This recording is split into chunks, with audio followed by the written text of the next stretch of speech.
Welcome to the Embracing a Disabled Lifestyle podcast, where we help families of disabled children create a fulfilling life while raising a disabled child. Remember, life doesn't end because your child is disabled. Now, here's your hosts, James and Jessica Pruitt from the disabledlifestyle.com.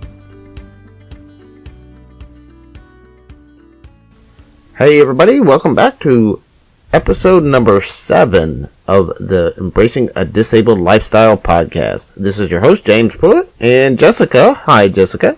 Hi, James. Hi, everybody. I hope y'all had a good holiday. Yep, last week was Thanksgiving here in the U.S., so I hope everybody had a great holiday weekend and had a good time. Now, we wanted to just say thank you to everybody listening for your support, for listening to the show. And last week we talked about marriage and why it's important to work on your marriage. So this week we wanted to continue the family discussion, but moving on a little bit, we're going to talk about your relationship with your other children. Because a lot of the families of disabled kids that we see have other kids in the mix as well. And it creates a lot of issues with the other kids, especially if they're older and there's a huge age gap. But it does create issues no matter what the age range is. Yes. So, what do you do? Because you're probably going to bear the brunt of this because, you know, you spend more time with the kids than I do because I'm at work all the time and sleeping all the time and doing all that fun stuff. But what do you do to spend quality time with Hunter while you're trying to take care of Emily? Well, since, first of all, being if you're single or not, luckily I'm not, but it's kind of like I kind of am, since he's correct. He does work a lot, and usually when he comes home, he goes straight to sleep. So I do deal with the kids a lot more. So I would say if you're single or in my position where your other spouse is actually working a lot of hours trying to support the family, that you get some kind of help. That support system that we were talking about really comes in handy, whether it's a nurse, we've got a nurse, or a family member that can take care of your child. Take some time out. If you have time to read it, you know, like I said earlier, if you have time to read, or if you have time to do other things, you have time to take some time out to spend some time with your child. So I'll go into his room, I'll knock on his door, and I'll tell him, you know, I want to spend some time with you. And we will go out and he likes to watch anime. So I've become a vivid anime watcher on some of these animes. But some of them have interesting plots, so it's okay. I didn't ever think I'd get into the anime portion of stuff, but that's my way of saying, hey, I'm interested in what you're doing. Or he'll be playing a game, and me and him have been known to build a whole world. I think he was doing Minecraft one time, and he was asking me, Mom, what should I decorate it? Should I do this or that? And we spent hours on it while, you know, I think James was off that day, and he took Emily for a little bit, and I spent a couple of hours in there, and we created our own world. And sometimes when the nurse is here, I'll just say, hey, let's go. And he's like, where? I don't know. Let's just go, and I'm going to go to the Dollar Tree. You want to go to the Dollar Tree? And he's like, why? I said, well, I want somebody to come with me, and I want it to be you. I said, I can go by myself. It's not a problem, but I want to, you know, spend some time with you. So I just find little ways of trying to spend time with him without him knowing. And I think the other day we made a pumpkin pie together for the first time. You know, I was teaching him how to do a pumpkin pie, so he's excited. And so I've been trying to spend a lot more. And to be honest with you, we had a lot of behaviors with him last year. And if you're a single mom, you might have seen some of these behaviors, or even if you're like me who is married, you may have seen some of these behaviors. But Hunter showed a lot of anger, and he was very angry. And I don't know if y'all have heard this come out of your child's mouth of the older kids. I mean, he's been with me. I raised him till he was like 11 or 12 before me and James got married.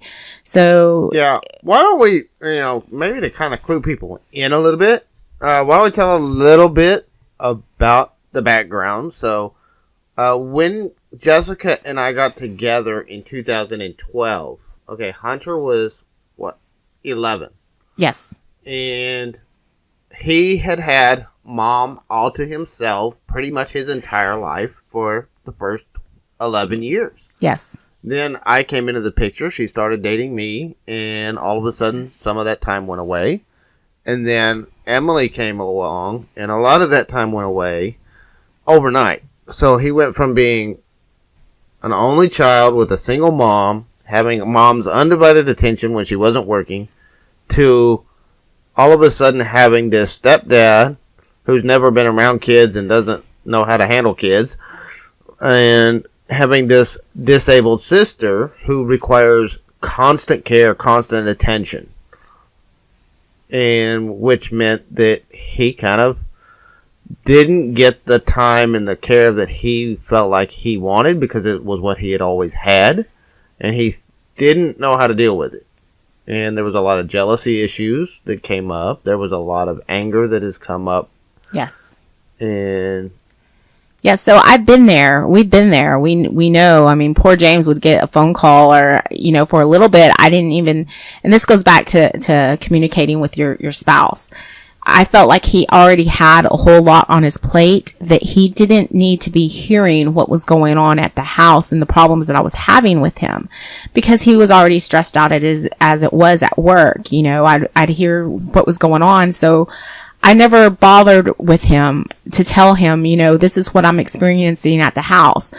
And that's where I told y'all my mistake was I thought my marriage was solid enough that, we could take that. And I didn't bother to tell my husband what was going on, and he didn't bother to ask me what was going on. And if he didn't bother to ask me, well, then what does it hurt not to tell him that, I'm having a lot of trouble here at the house?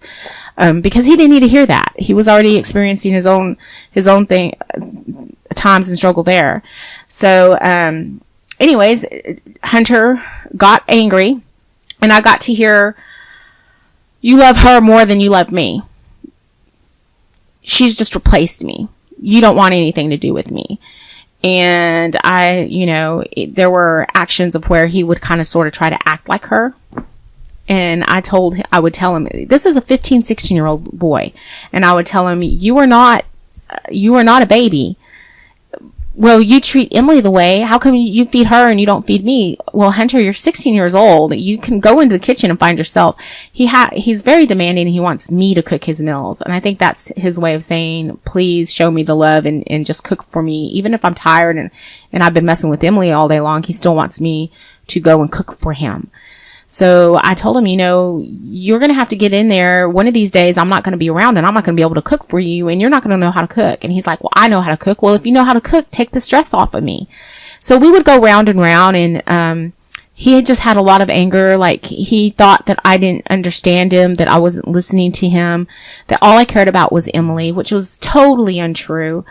And, we would talk, and I'd tell him, things aren't looking really good with your sister. And he would say, yeah, right. You don't do anything around the house. But he never really ever saw the dynamics of what was going on around the house, of what I was dealing with his baby sister. Cause all he saw was he went to school. He came back home. He wanted my attention. I would ask him how his day went at school as usual. And we do have an open communication. I mean, he feels like he can tell me almost anything. And that's great. I mean, so much so that he was telling me, hey, you're not listening to me, and I'm feeling ignored, and you love Emily better than me. And believe it or not, I was hearing it, but he also started acting really aggressively towards me. And when I say aggressively, I mean, I was being pushed. There were times where he would push me down, and it was kind of, I won't say it wasn't kind of scary, because it was kind of scary. You've got a 15, 16-year-old boy, and you're standing Who's not up. Small. I mean, no, he's not. He's getting big. To be a pretty big sized kid. Yeah, he was pretty big, so he was kind of knocking me around a little bit. I think I scared him one time because he actually, when he pushed me with his body, he didn't like physically push me with his hands, but he would push me with his body. And one time I fell, and when I fell, I hit the ground so hard. And it actually brought tears to my eyes, and it kind of scared him a little bit. So, the doctor said, I really think that he needs help. And I kind of agreed with her, because like James said, he had been through so much. He was 11 years old. Then all of a sudden my attention was divided between him and my husband. And I was still able to handle it, but then all of a sudden he had a sister that came along that was disabled. So then I'm trying to go between my husband, my daughter, and my son. And unfortunately, my son got a little bit less attention. So I told him, we'll have to spend an hour or two with each other, is what I would tell him. So, and so I tried to, but, stuff gets away from you.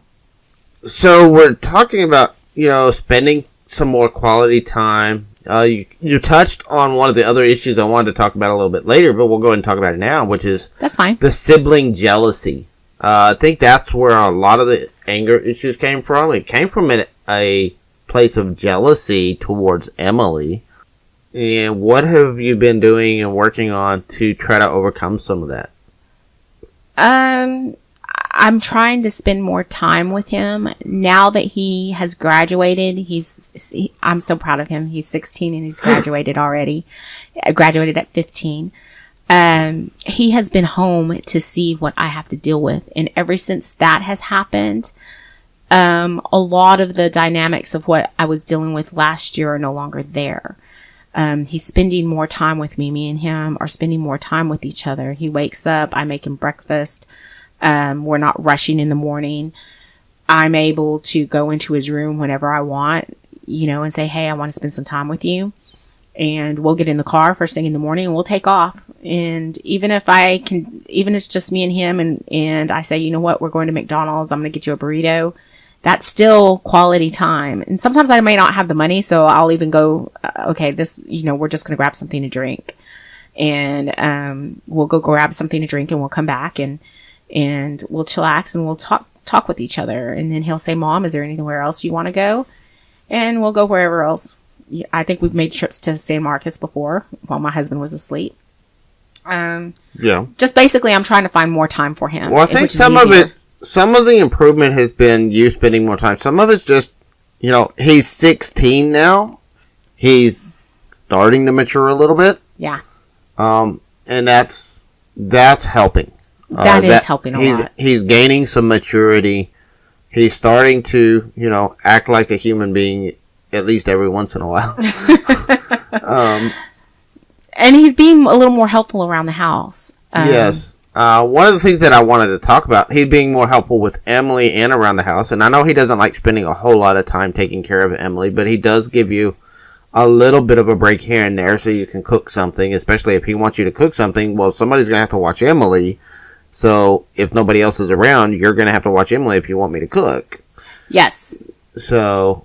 And that's where he's kind of grown a lot because he used to be like, I don't think so. Yeah, he used to be, I want you to drop whatever you're doing and take care of me. And she was like, okay, well, somebody's got to take care of Emily and there's nobody else here.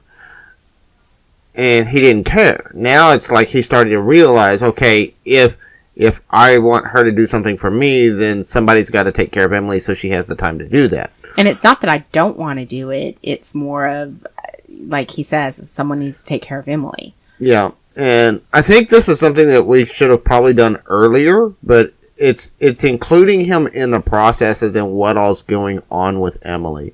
And including him in, what does it take to take care of her? Not in a way of making him responsible for her. It's not that I want him to take responsibility for Emily. But, because it's not his responsibility to take care of her. And, he shouldn't be expected that. He is still a kid himself.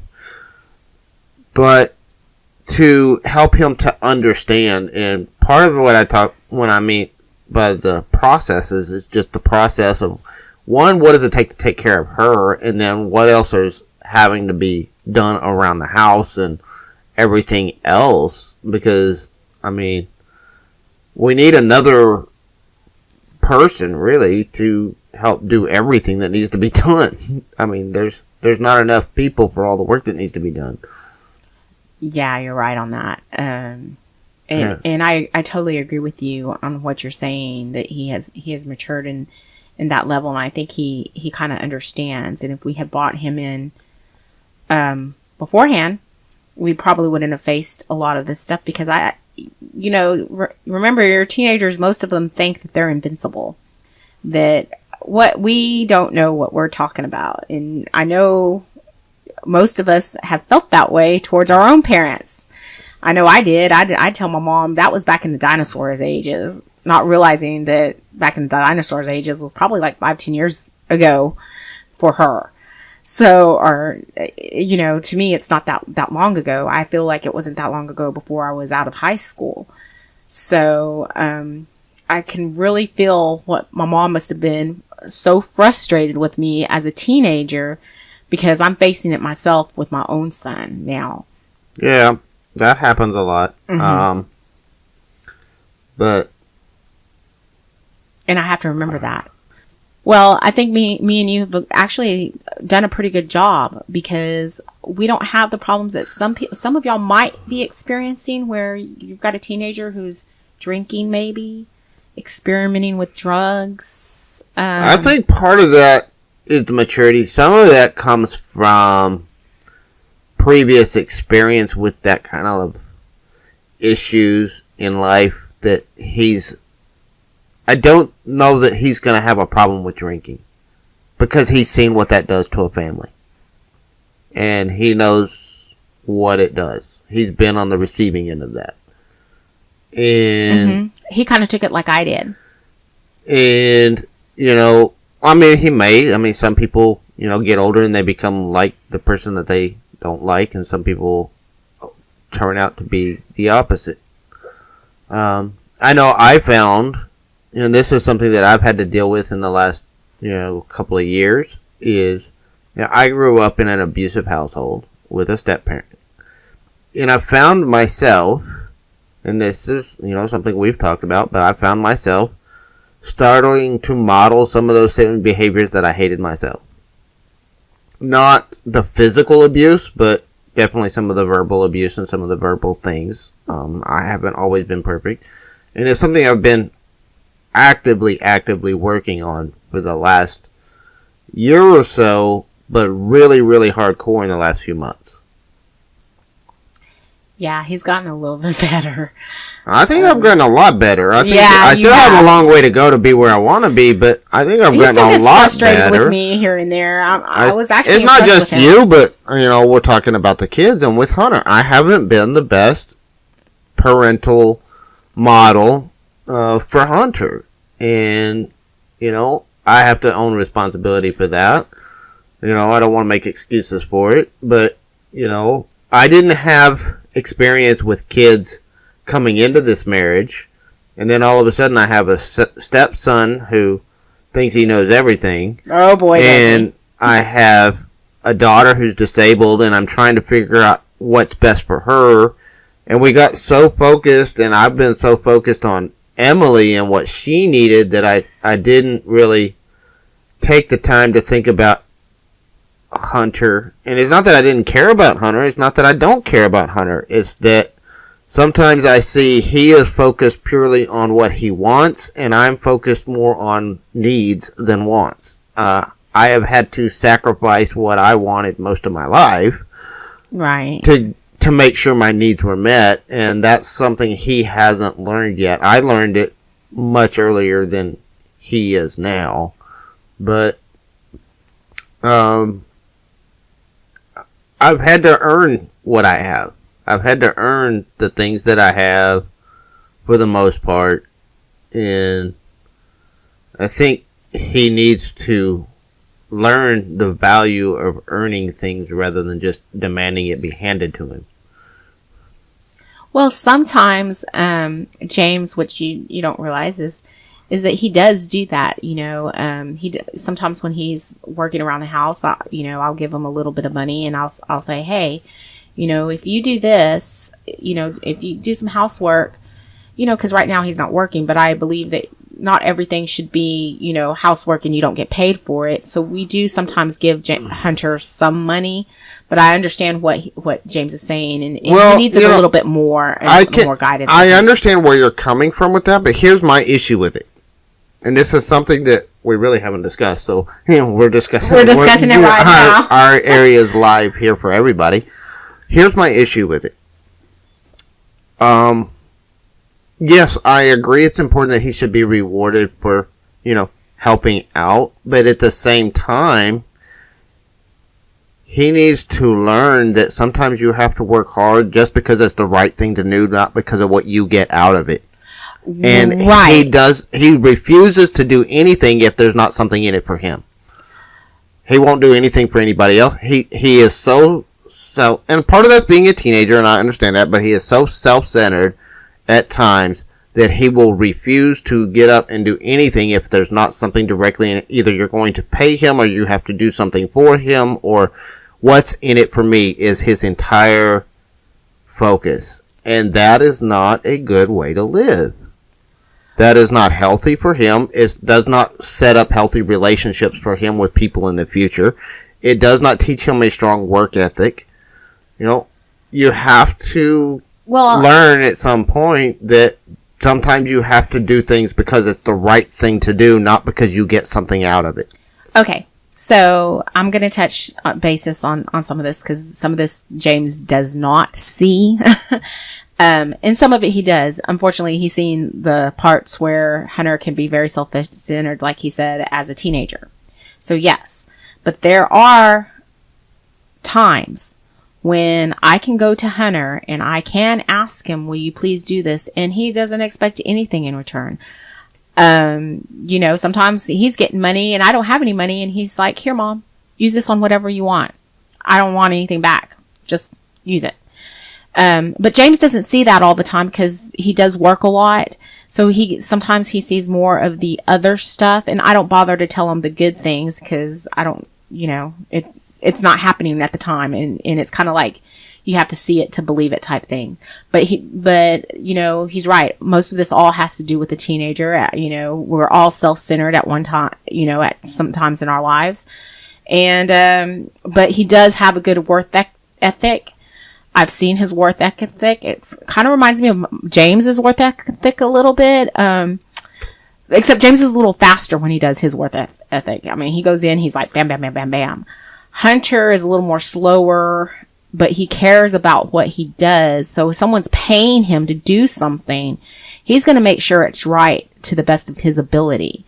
And he hates laziness when it comes to, he's even made comments, you know, when we've gone to the drive-through at Whataburger or something. He says, I know that they're paying them, minimum wage, but they're getting paid, Mom, to do a job. And if they can't get that burger right, you know, I think they need to be fired. This is coming from a 16-year-old.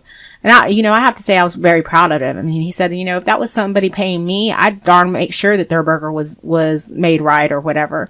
But it wasn't just the burger. People make mistakes, but our whole order was wrong. And that's what kind of upset him. Well, we were kind of joking around a little bit. Some of that, though, I agree. I didn't like this. I understand the situation you were talking about. Yeah. This is where also that he needs to learn, and I guess I don't know how to teach it to him. Because I don't know how to teach anything to him because he doesn't listen to anything I say most of the time. But one of the things that I think he needs to learn is that there's different ways of handling situations like that. That situation was, to me, more of a sign of poor leadership than just poor employees that need to be fired. Yeah. And you don't know what else was going on in the background, but it sounds more like poor leadership because even their leadership would not go out of their way to help us. We had to wait till the day shift when the next manager was in. Yeah, because I didn't trust the leadership that night, I'll tell you that much. Yeah, both because, you know, and the team will follow the leadership.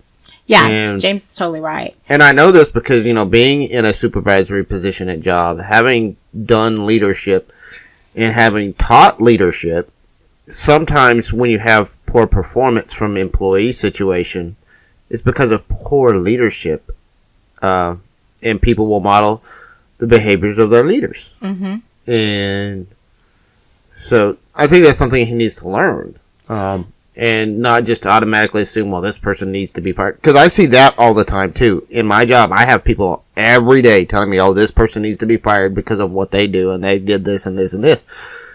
And we're not out to fire those people. We are trying to work with those people. We're trying to coach those people, trying to help them to grow, help them to become better at doing their job.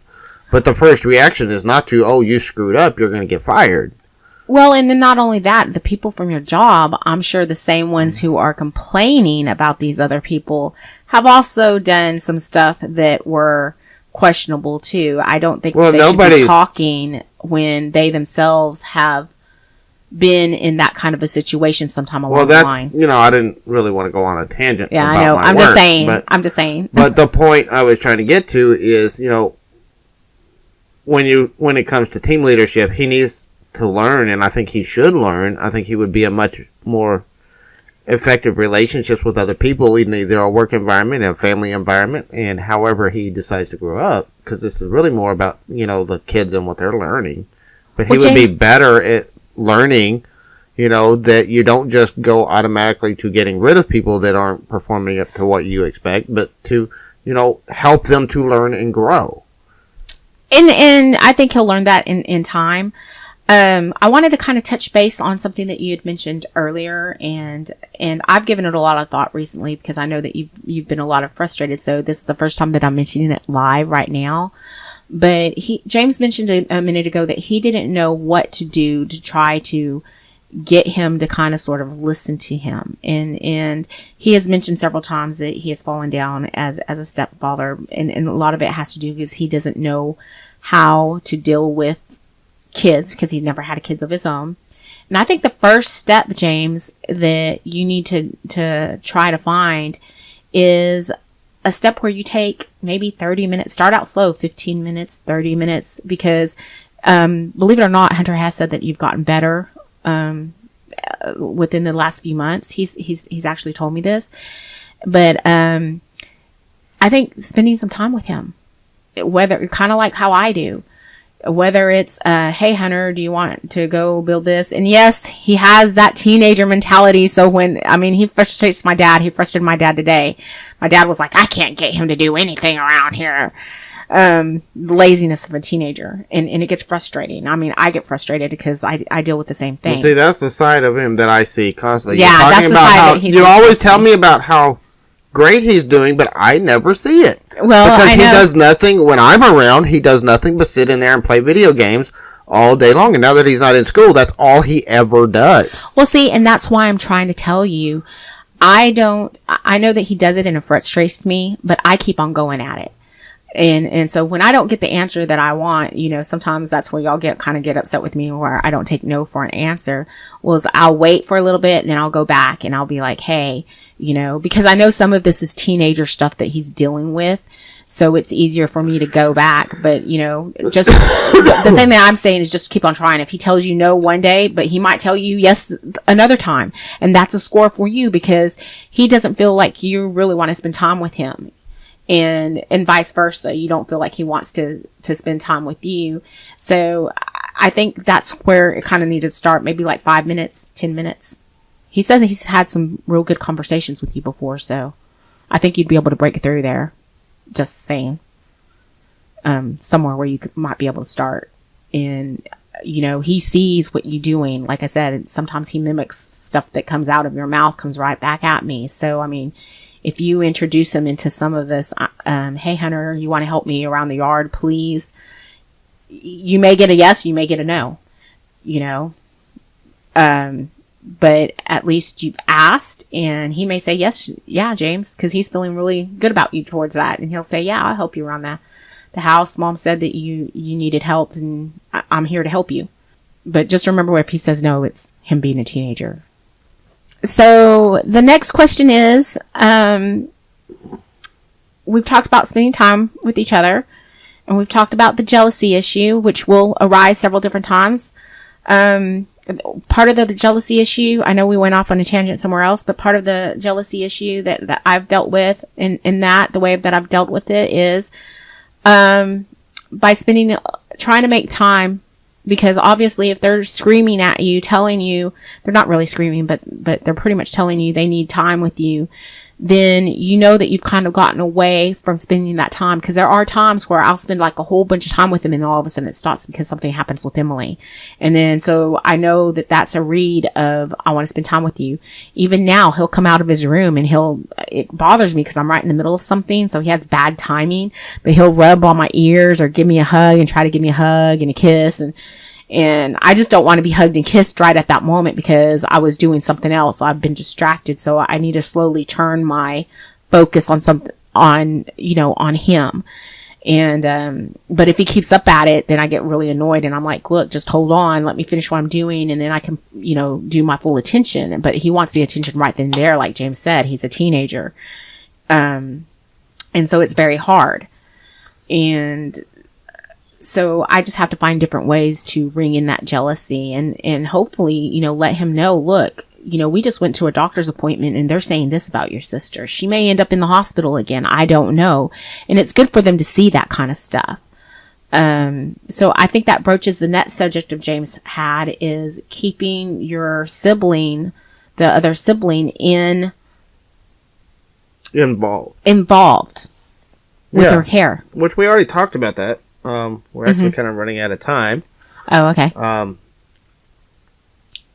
But yeah, kind of to recap the things that we've talked about. You want to make sure you're spending quality time with your children.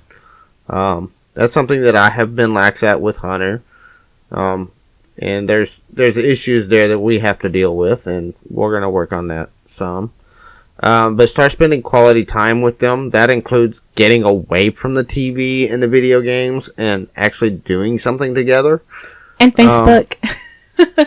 But include them in the processes with your child with the disabilities and help them to have a greater understanding of the disabilities.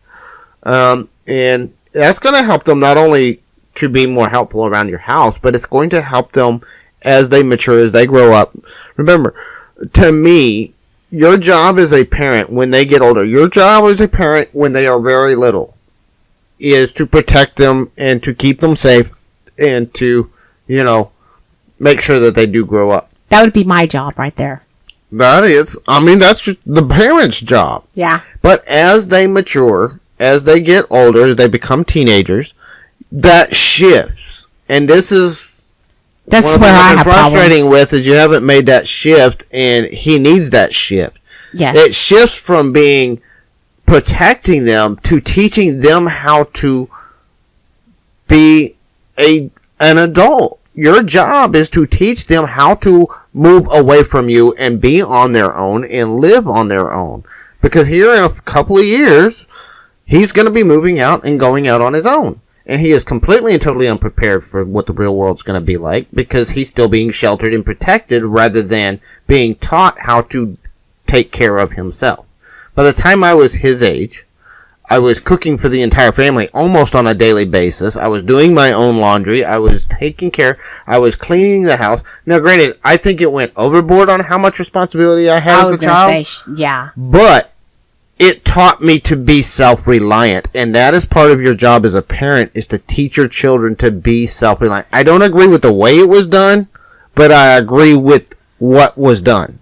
I understand what you're saying. Okay. Now, Hunter does cook. And he does do his laundry. It's a fight tooth and nail to get him to cook just for himself, much less for the family. Well, recently, it's chicken adobo.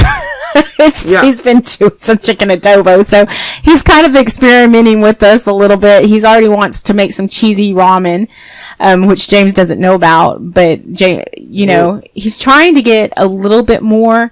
But I've been doing it more in stages, where it still doesn't seem like I'm still coddling him. And yes, I do have problems. I would love to have my son with me the whole time. I love him. Well, it's going to go in stages, but I think mine needs to go a little more. And he's going to want to, get a job, go to school, whatever he's going to do, but he's not going to live with us for the rest of his life. I'm putting my foot down on that. And part of it is because I see people that I know, and I moved back in. I moved out. I moved back in with my parents for a little while because of financial issues and stuff. And I don't have a problem with that as long as it's a short-term solution to a problem. But I know people that are my age, maybe a little bit younger, some of which are my age and older, who have never lived away from their parents because they are completely and totally dependent because they never learned how to be an adult. Well, and I And they agree never with you learn how there, to take care but of I'm just themselves. saying, I wouldn't mind him if he came, if he left and he came back. That's fine because he kind of experienced the world a little bit. I don't. If it's What a I'm saying is, short I don't want us term, just to kick him out right when he's 18. well, I'm not gonna say, okay, you're 18, but I understand, and I understand he needs to see what the real world looks like. So I do agree with you there, but at the same time, I want to be there if he should fall and he needs help, that he knows that he can come back to us and say, hey, look, I'm having financial difficulties, just like your parents did. Well, and I agree with that to a my parents would point. do. I'm hoping that we are in a better place financially than my parents were. Because honestly, I personally believe now, with what I know now that I didn't know then about personal finance stuff, my parents actually made the wrong choice in letting me move back in with them. Because they were not in a financial position to give me the help that they were trying to give me. They were sacrificing their own needs to take care of mine. That's part of being a parent, though, too. No, that's part of being a codependent person, period. I think on some level it's part of being a parent.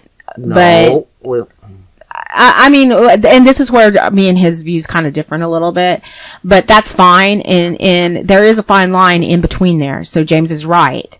I'm not disagreeing with what he says. Don't help them, but maybe you taking them under your roof and paying their bills while they do nothing.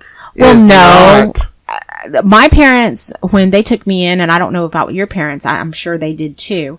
Yes, they footed some of the bills, but I also paid them rent. Whether it was a small or big amount, it's neither here nor there. I did help out, a little bit to where it still gave me a sense of, hey, I'm contributing, but they knew how much I was making. And, we were living in the same house. I'm not talking, but there's also another fine line to where you might have parents who take advantage of their adult child, which I've heard several different stories where they take the whole check. Yes. And the whole check is spent and that the child doesn't see anything because they're like, okay, my parents raised me. This is this. And I've had it done both ways. Right. I'll be honest with you. But again, that's the dependency and codependency issue that I brought up just a minute ago. That's where that issue comes from. It has nothing to do with being a parent or a child. It has to do with a codependency I don't issue. Expect him to live. But that's a whole nother topic. But I don't my expect point him to live rent free. Basically, is what I'm saying. I expect him to bring in something. But my point is, yes, people will have hard times, and I don't mind helping out people that are having hard times as long as we can financially afford it without putting ourselves in jeopardy.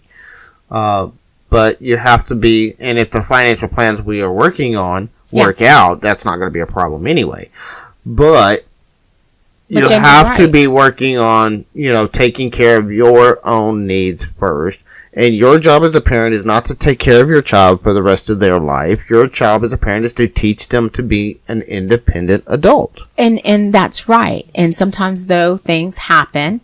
And that's just all I'm saying. And that's where I would say I would take him in, but I would not do it free of charge. He would have to bring something in. Yeah, okay. If you can't get a full-time job, get a part-time job. Right. Addition $200 towards groceries, pay a light bill, where they are paid $300 towards rent.